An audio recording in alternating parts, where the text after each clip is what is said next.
In one of Charleston, South Carolina's oldest neighborhoods, where every wall carried memories and some homes carried wounds, stood a quiet, two-story white house. The porch hadn't seen movement in days. Just a week ago, a funeral procession had passed through here, grandmother's. And with her departure, the key to the house had metaphorically split in two. The inheritance was equal, yes, but the intentions were anything but. Ethan, 28, had spent the last 6 years grinding through double shifts, cheap apartments, and cup noodles. For him, the house wasn't about money. It was the first thing in the world that felt like it could truly be his. His sister, Addison, was 25 and had married right after college to a man who called himself a future entrepreneur, though he hadn't had a job in 3 years. For them, the house was a given. They were already living in it after all. Ethan still felt a sting when he thought back to the day the lawyer sent both of them the will via email. It read, "The property located at 112 Riverbend Lane shall be inherited jointly by Ethan Blake and Addison Blake in equal share." That's where the cracks began. Not in the floorboards, but in the family. The next day, Ethan pulled out his old journal. The spiral binding was bent, almost broken, but the pages inside still held his quiet dreams. On the first fresh page, he wrote, "For 6 years, I dreamed of a small house where even my exhaustion could rest, where my name would mean something. Now I have a house with my name on it. But will I ever find rest in it?" Every Friday, Ethan worked 2 shifts, 8 a.m. to 4 p.m., then again from 6 p.m. to midnight. Those 2 hours in between weren't enough to shower, eat, and live. Yet he managed to stash away a few dollars each month into what he called his down payment fund. A small poster hung above his desk. "Freedom smells like rent-free mornings." Meanwhile, Addison and Walt lived rent-free in Grandma's house. No jobs, no pressure. Just the occasional Instagram story captioned, "Building our dream life." Still, Ethan didn't mind. He told himself, "She's my sister. One day I'll buy my own place and all this will be behind me." That day did come. He finally bought his first apartment. Neutral rugs, a modern couch, and a corner desk for work. He still remembered the call he made to his mom. "Mom, I finally did it. I bought my own place." Her response? "Oh, wow, how big is it?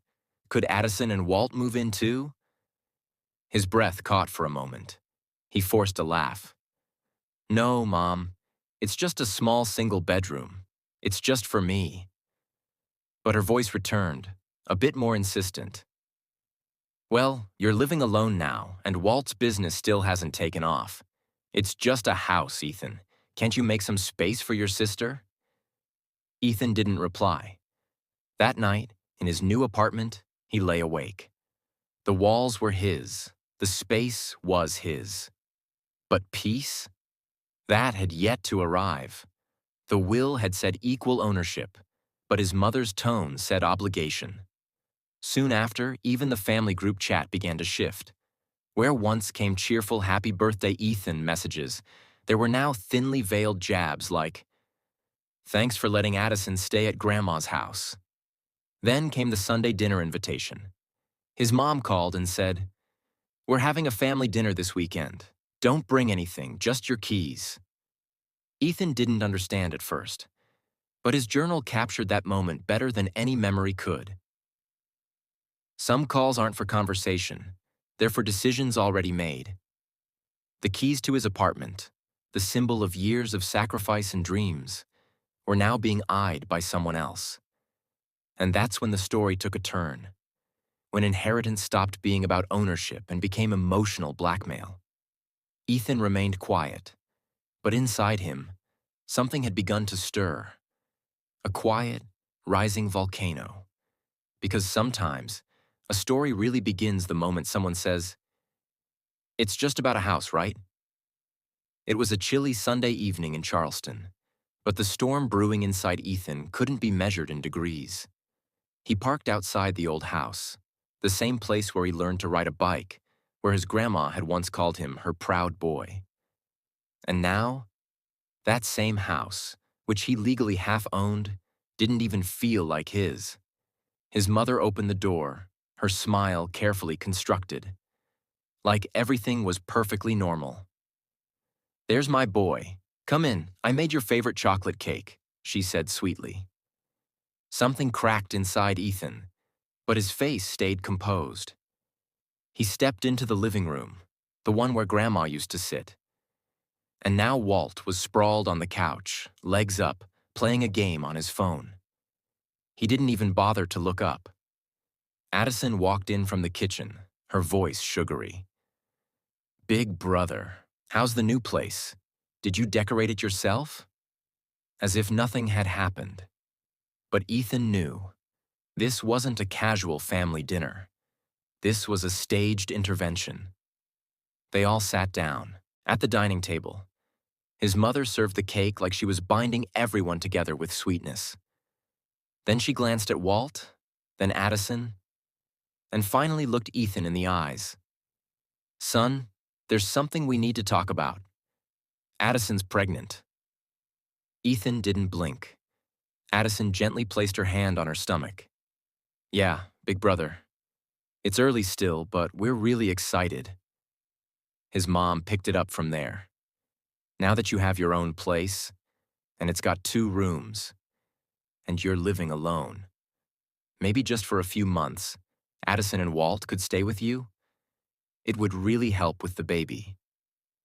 Ethan's face was calm, but inside, something slammed. "Mom, I bought that apartment with my own money. I planned every inch of it myself. And just because I live alone doesn't mean the space is up for grabs." His mother's smile faded. Her voice turned sharper. "So now it's just about money for you? That's not just your home. It's your family's too." Addison looked like she was about to cry. "Big brother, if you don't want us there, we won't come. I was just listening to Mom." Walt remained silent, his eyes never lifting from his phone. Ethan saw it clearly now. This wasn't an emotional plea. This was psychological manipulation. His mom went for the classic line. "You grew up in this house.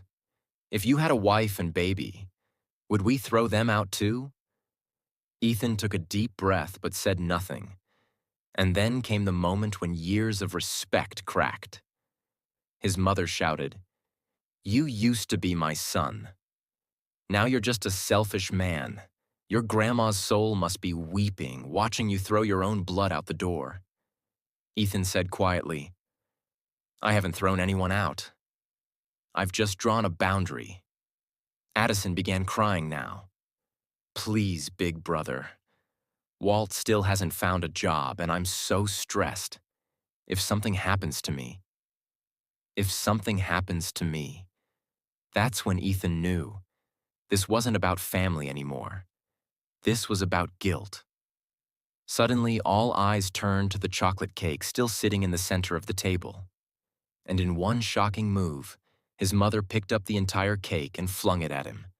The wet slice of chocolate landed right on Ethan's shirt. "You're not my son anymore," she screamed. Silence fell across the room. Ethan calmly took a handkerchief from his pocket, wiped the cake off his chest, and without a single word, walked to the door. As he shut it behind him, one thought echoed in his mind. You can repaint a house's walls, but when the rot is inside the relationships, there's no cure for that. That cold Charleston night felt embarrassed of itself. Like even the air knew something sacred had been broken. The smell of chocolate still clung to Ethan's shirt. But the real stench wasn't from frosting or cream. It was from something deeper. The rotting remains of a relationship that had slipped and shattered with just one line. "You're not my son anymore." That one sentence didn't just tear through a grandmother's legacy. It shattered Ethan's entire upbringing.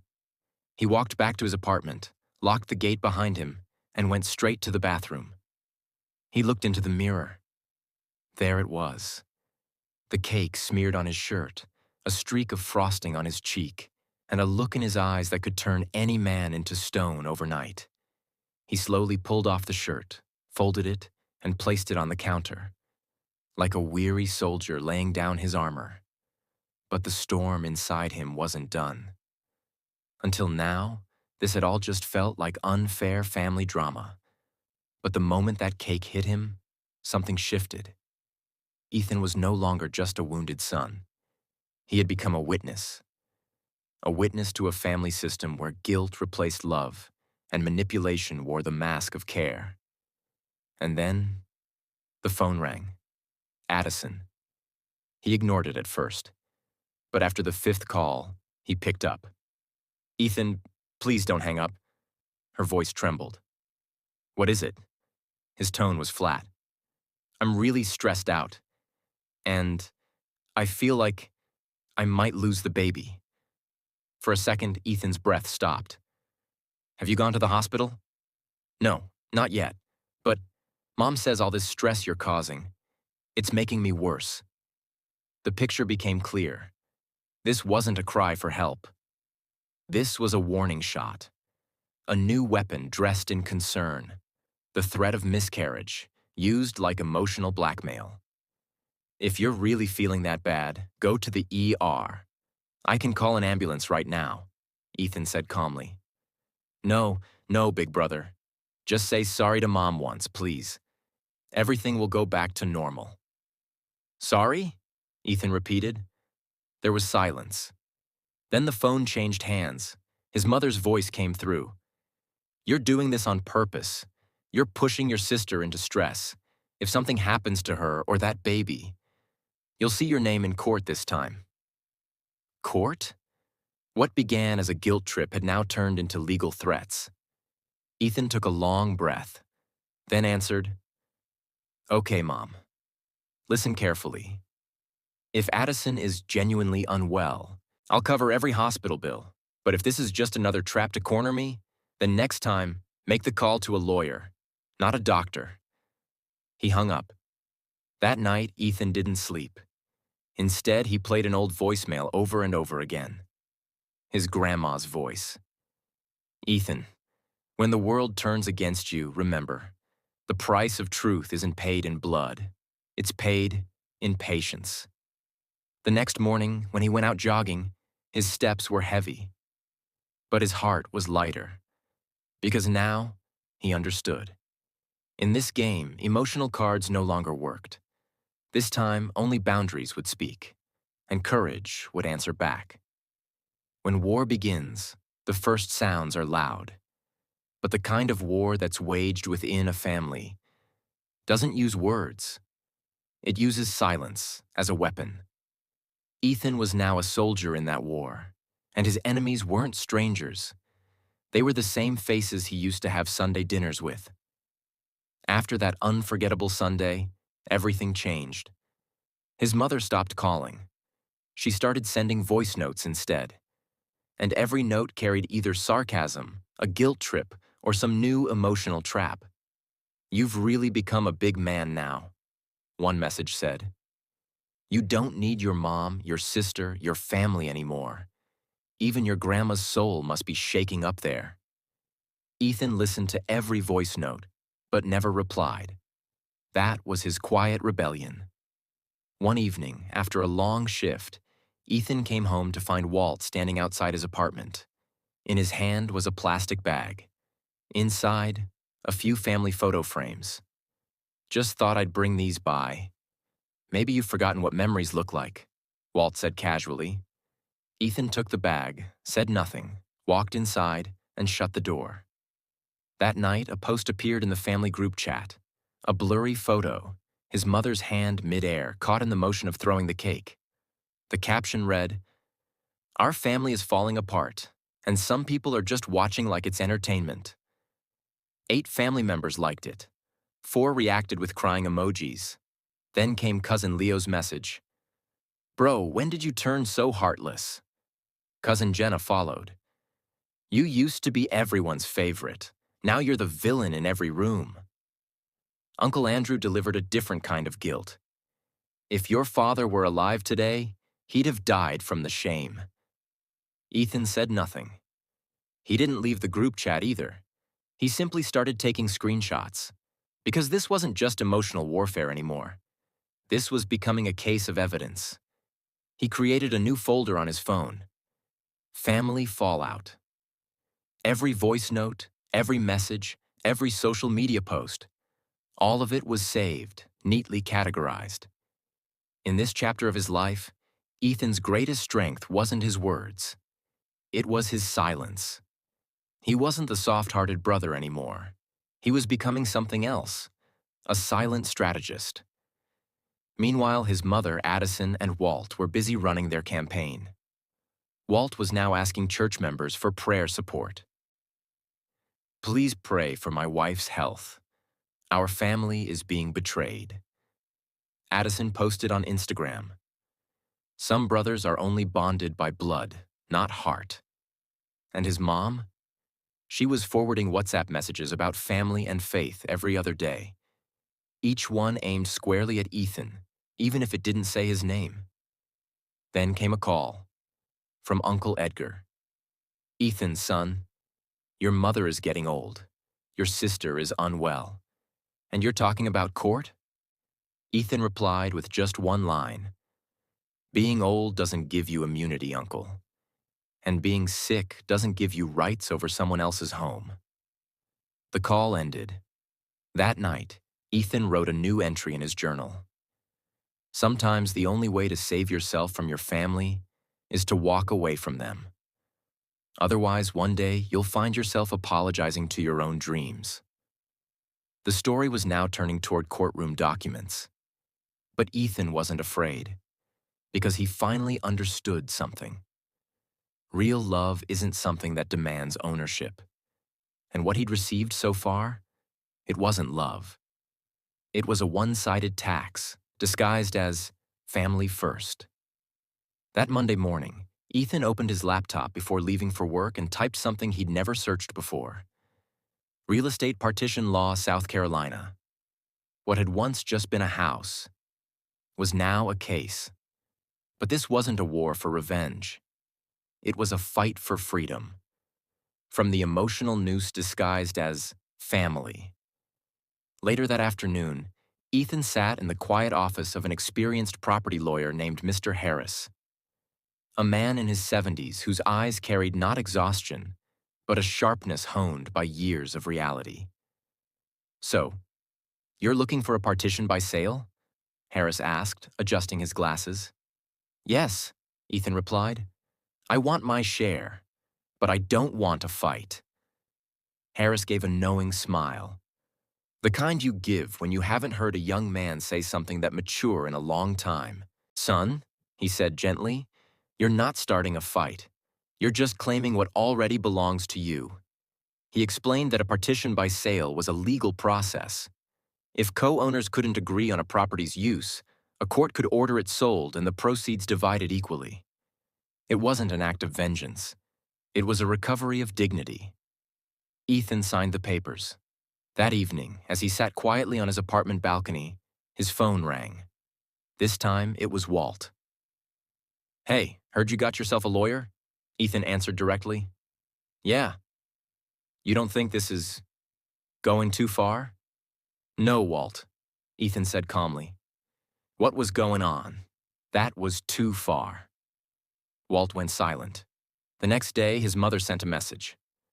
You're selling your own blood in court. You should be ashamed. Then another note followed. You might win the case, but you'll lose your family. Ethan didn't reply. He forwarded every message to Mr. Harris, all as legal evidence.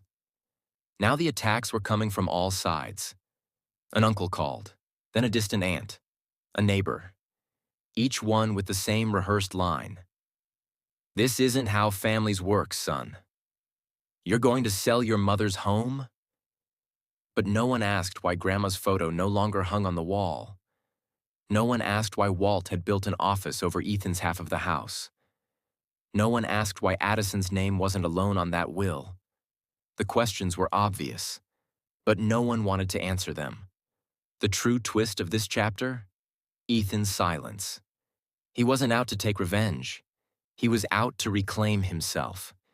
He didn't go to court to punish his mother or sister.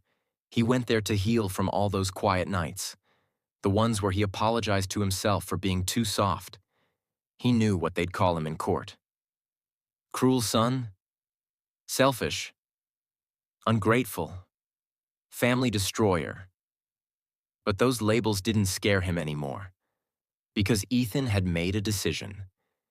His piece of land wasn't just on a map. It was buried deep in his self-worth. That night, he pulled out his old journal from his closet and sat down. He flipped to a new page, and for the first time, he wrote something different. Blood makes a relationship, but it's the soul that makes it sacred.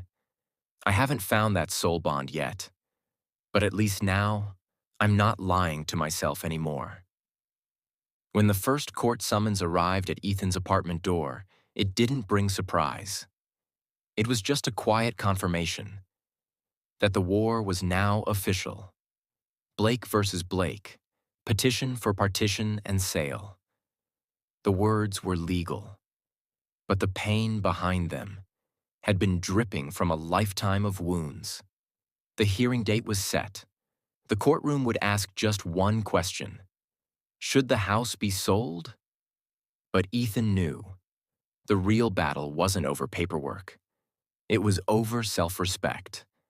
His lawyer, Mr. Harris, had already prepared everything. The will, proof that Addison and her husband had lived in the house rent-free for years. But the strongest evidence was Ethan's silence, documented. Every voice note, every message, every post, all carefully attached to the case file. On the day of the hearing, the courtroom felt cold, but not as cold as Addison's expression. Their mother sat beside her in a white sari, dark sunglasses, and a tissue in hand, like she was mourning a great tragedy. The judge began the questioning. Miss Addison, are you and your husband the sole occupants of this home? Yes, Your Honor. We've lived there since we were caring for our grandmother. Have you ever allowed your brother to benefit from the property? Addison paused, then broke into tears. I just don't understand how a brother could do this to us. I'm pregnant, and he wants to throw us out. The judge turned to Mr. Harris. Counsel for the defendant? Harris calmly opened the file. Your Honor, we're not here to debate morality. We're here to ask one clear question. Is my client Ethan Blake legally entitled to the financial and material value of the house that was equally willed to him? Then he displayed a slideshow, screenshots of Addison's social media posts. Family isn't blood. It's who stands by you. Some people only know how to destroy what they never helped build. When your own brother becomes a stranger, the judge asked, Miss Blake, did you post these? Addison's voice wavered. I was emotional, sir. Under stress? Exactly, Harris replied. And stress, unfortunately, cannot override a legal will. Their mother suddenly stood up, losing control. Your Honor, this is all lies. My son is punishing us. If he had a wife and baby, would he throw them out too? Bang! The gavel slammed. Madam, please sit down. Silence swept across the courtroom. And then the judge delivered the ruling. I find that the house must be partitioned and sold. The proceeds shall be equally distributed between Mr. Ethan Blake and Ms. Addison Blake. It wasn't a decision of emotion. It was one of law. But in that law, for the first time, the truth stood with Ethan. His mother began another courtroom performance. Tears, yelling, theatrics. Addison looked toward Walt, who was still seated on the bench, scrolling through his phone. It was clear. This house had never been about family for him, just free living. Outside, a reporter approached Ethan. Mr. Blake, don't you think you were too harsh on your mother and sister? Ethan paused, then for the first time looked directly into the camera and said, I think when someone tries to drown you in guilt just to take what's yours, the most important thing you can do is forgive yourself and walk forward. And as he walked forward, he looked back just once. His mother's eyes still burned with hate. But Ethan's? They no longer carried exhaustion. They carried peace. There was no joy in that courtroom victory. But he did win something back that day. His right to exist, without guilt. On a chilly morning, when the listing for 112 Riverbend Lane went live on Zillow, the photos glowed. A tidy lawn, white curtains, and a sparkling kitchen. But what the pictures didn't show was a house with a broken soul. Ethan remembered the email. Offer received, $407,000. Within days, a young couple had placed an offer. It was accepted. Addison and Walt had 30 days to vacate the property. Ethan's mother, through her attorney, sent a last-minute plea. My daughter is pregnant. She needs more time to relocate. But the court's response was clear. Emotional grounds cannot override legal possession timelines. On the morning of the 30th day, with the eviction deadline now expired, a U-Haul truck stood in the driveway. Neighbors peeked quietly through curtains. Where once there had been a wedding, now a family was packing the remnants of its own undoing. Walt even picked up the welcome mat and tossed it into the truck without looking. Addison's eyes were red. Maybe from anger, maybe guilt. Or maybe she still hadn't accepted the truth. Their mother turned back one last time, staring at the house like someone cast out from a temple. From a distance, Ethan sat quietly in his car, watching. His phone buzzed. $203,500 deposited to your account. No smile, no celebration, just one deep breath, like someone removing chains after years of wear. That night, Ethan opened his closet and pulled out the old poster he once clung to. Freedom smells like rent-free mornings. But this time, he didn't hang it on a new wall. He folded it and placed it in a drawer, because he didn't need it anymore. He was free. But what surprised him was, even after winning, something still felt missing. That strange, quiet emptiness that creeps in when you do everything right, and still feel like something was left unfinished. The next morning, Ethan stood by his apartment window and looked out, and he thought, was I a good son? Was I a bad person? Maybe not. But in the end, did I live without lying to myself? Yes, that answer wouldn't come from a family therapist, but Ethan didn't need closure anymore, because closure had already come. In his silence. Time moved on. The court papers were now sealed inside a closed folder. Ethan's apartment had finally settled into quiet rhythm. The same dark wooden flooring, the same nude-toned couch, and a small plant by the window. One that turned a little greener each morning in the sunlight. But some things hadn't changed. His mother's name was still in his contact list. Grayed out. Last seen, 3 months ago. Addison had completely vanished, from social media, from calls, from the family. Walt was probably busy chasing a new project, or the comfort of someone else's roof. But one day, something shifted. It was a Sunday morning. Ethan was checking his mailbox. Inside was a handwritten envelope. From Cousin Jenna. Ethan, maybe this letter doesn't mean much anymore, but I need to say it. I know you weren't wrong. What we did to you, maybe it can never be fixed. But I'm sorry for my part in it. Ethan read the letter more than once. It was the first time someone had stepped out of guilt and into accountability. A few weeks later, an email came from Uncle Edgar. If there's ever a family reunion and you feel like coming, the door is open. Ethan never went. He hadn't fought anyone. He'd simply stayed quiet and reclaimed his dignity. Even now, he sometimes asked himself, if I'd had more patience, could I have made Mom understand? If I'd bought the house earlier, would things have turned out differently? But the answers didn't matter anymore. He'd adopted a new rule.